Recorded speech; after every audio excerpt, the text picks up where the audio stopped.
A private jet has crashed in Russia just north of Moscow, and among those listed as passengers on board were Yevgeny Prigozhin, the head of the Wagner Group. 10 people were on board the aircraft, including 3 crew. All 10 are reported to have been killed. This was said to be an Embraer aircraft on a flight from Moscow to St. Petersburg, and St. Petersburg, of course, is where the Wagner Group has its headquarters. This has been a scenario that has been much feared and much anticipated, given the failed attempt by Prigozhin and his forces to march on Moscow back in June. Since then, Prigozhin has been a marked man, and there have been concerns about his safety that have never quite died down. Clearly, Prigozhin was a significant challenge to Putin and to Putin's authority before a deal was reached that stopped this march in its tracks. Whatever that deal, the details were never quite disclosed, and its stability and future have always been much doubted. There have been reports suggesting earlier that under the deal Prigozhin went to Belarus.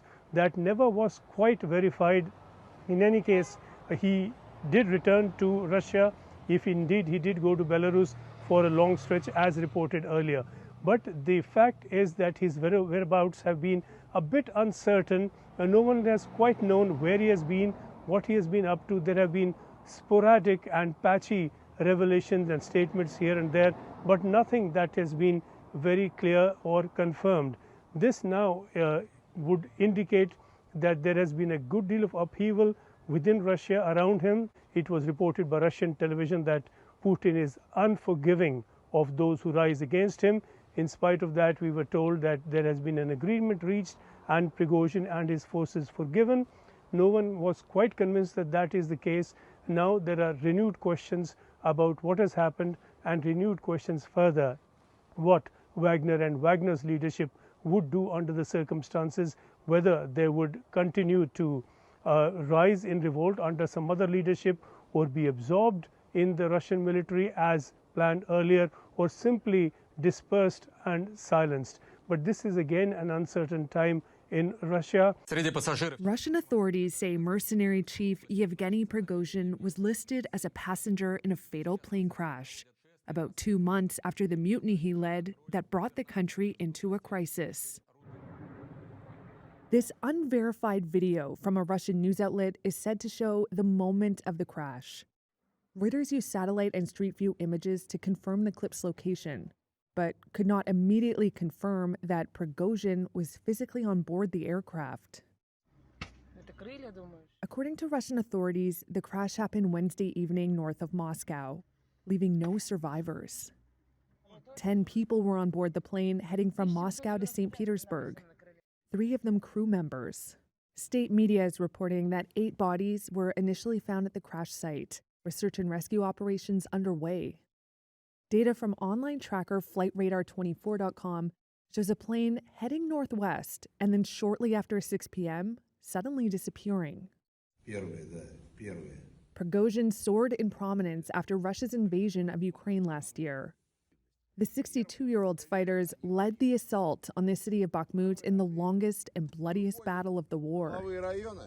In June, he spearheaded a mutiny against Russia's top army brass. President Vladimir Putin said that move could have tipped the country into civil war. He was supposed to move to neighboring Belarus under an apparent deal to end the mutiny. U.S. President Joe Biden said he wasn't surprised to hear the news. There's not much that happens in Russia that Putin's not behind, but I don't know enough to know the answer. There was no immediate comment from Russia's defense ministry or the Kremlin.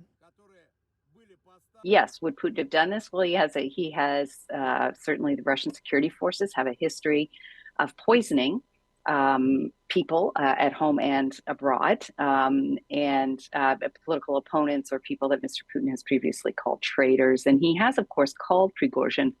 Well, he's called some of them traitors. But, you know, why did it take so long? Your original question. Yeah, this is interesting. In a way, it took a long time. In a way, it was quick. I think the answer to that is why didn't it happen in July? Is that and you know, the General Rosaviatsa's dismissal or disappearance and dismissal yesterday Well, I think there is some division in the military on how the war has gone. And so likely Prigozhin had some sympathizers in the Russian military, as does Surovikin.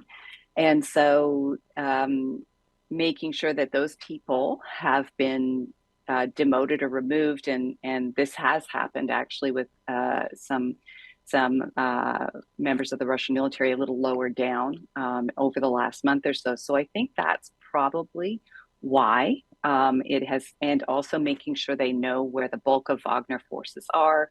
Wagner was asked after that rebellion to turn in its equipment. So presumably that's now been done. The bulk of the forces have arrived in Belarus. So I think it took a little bit of time to get all of those ducks in a row. And so in that sense, this timing, is probably the earliest such a thing could have happened without causing further trouble or rebellions within the Russian military. Also, he's largely been divested, Prigozhin, of some of his bigger businesses prior to this. So, if we look retrospectively, this timing sort of is almost the earliest it could have been done in terms of getting all of those ducks in a row. So this is a society that has radically been, has really been put under strict controls in the last 2 years. So to see some elite infighting and this attempted mutiny with Prigozhin was remarkable. Now to see, this dramatic action taken sort of indicates they thought he was a threat, right? And they don't want that threat any longer. And so I think it's also a broader message to elites that don't challenge me.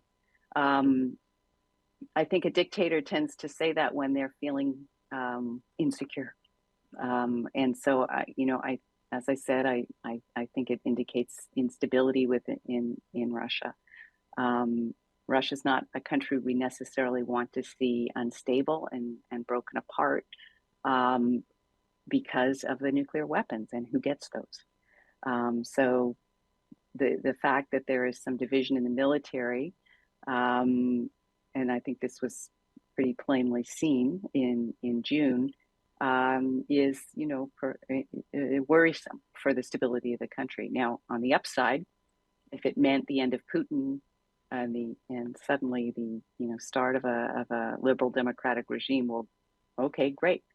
But I don't think that's what's going to happen next in Russia.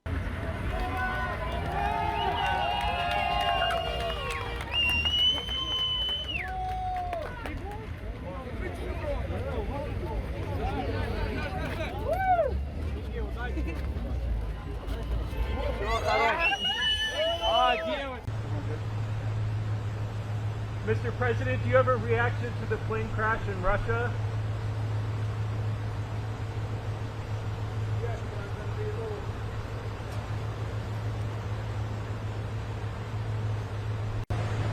I don't know for a fact what happened, but I'm not surprised. Do you believe? There's not much that happens in Russia that Putin's not behind, but I don't know enough to know the answer. I've been working out for the last hour and a half. Will you watch the debates later? I'm going to try to get as much as I can, yes. What's your expectation for certainty of the debate? I have none. Thank you all. Thank you, sir. Thank you, sir. Thank you, everybody.